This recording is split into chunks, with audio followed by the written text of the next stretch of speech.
Hello student, आज हम पढ़ेंगे चैप्टर नंबर 10 जिसका नाम है कारतूस और जिसके लेखक है हबीब तनवीर। प्रस्तुत एकांकी में वज़ीर अली नामक एक जाबाज के कारनामों का वर्णन है जिसका एकमात्र लक्ष्य अंग्रेज़ों को देश से निकालना है। उसने अंग्रेज़ी हुकूमत की नींद हराम कर रखी थी। वह इतना निडर और दिलेर था कि बटालियन के खेमे में पहुंचकर वह कर्नल पर ऐसा रोष जमाता है कि खुद कर्नल हक्का बक्का रह जाता है। हक्का बक्का रह जाना मतलब बहुत आश्चर्यचकित रह जाना, और उसके मुंह से शत्रु की तारीफ निकल पड़ती है।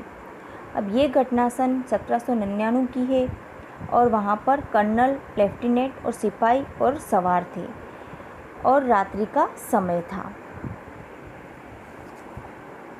कर्नल कालीज ने वज़ीर अली को गिरफ्तार करने के लिए अपने लेफ्टिनेंट और सिपाहियों के साथ गोरखपुर के जंगल में खेमा डाल रखा है।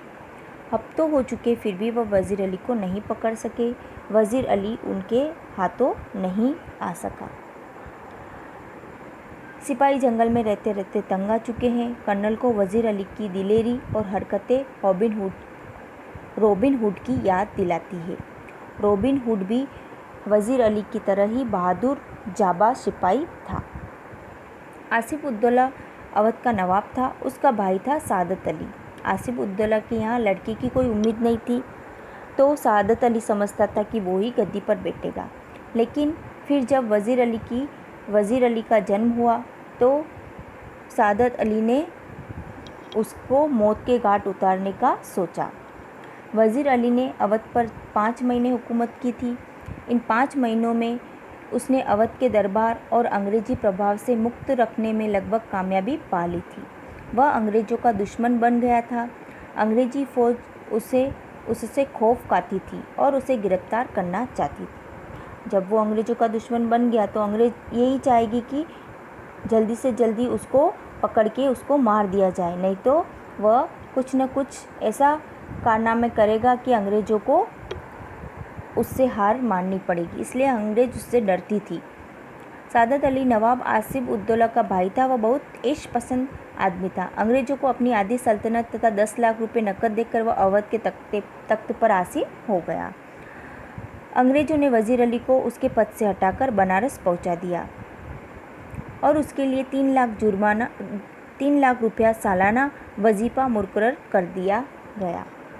बनारस पहुंचने पर भी कुछ महीनों के पश्चात गवर्नर जनरल ने उसे कोलकाता भेजने के लिए तलब किया।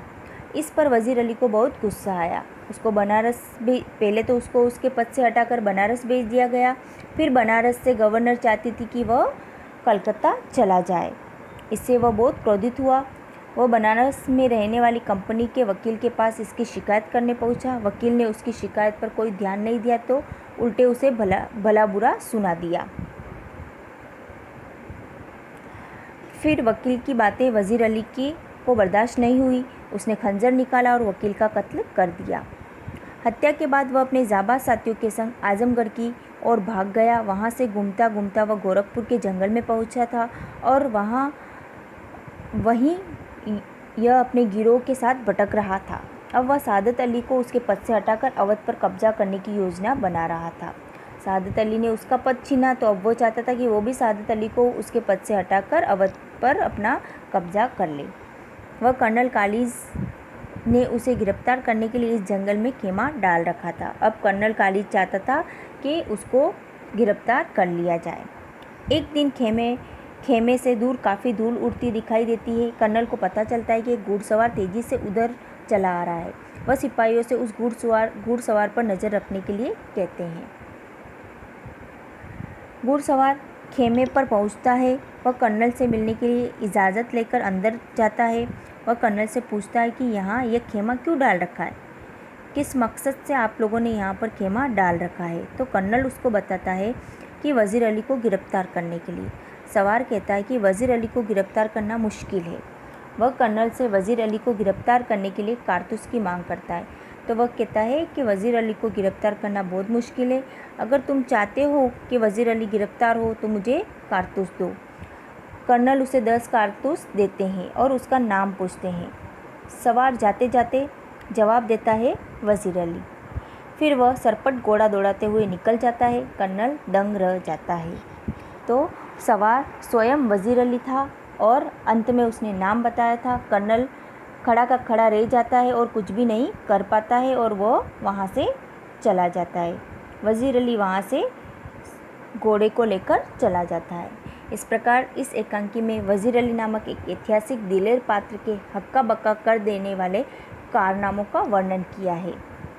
वज़ीर अली ने अंग्रेज़ों की नाक में दम कर रखा था। उसका मुख्य उद्देश्य था अंग्रेज़ों को देश से निकालना।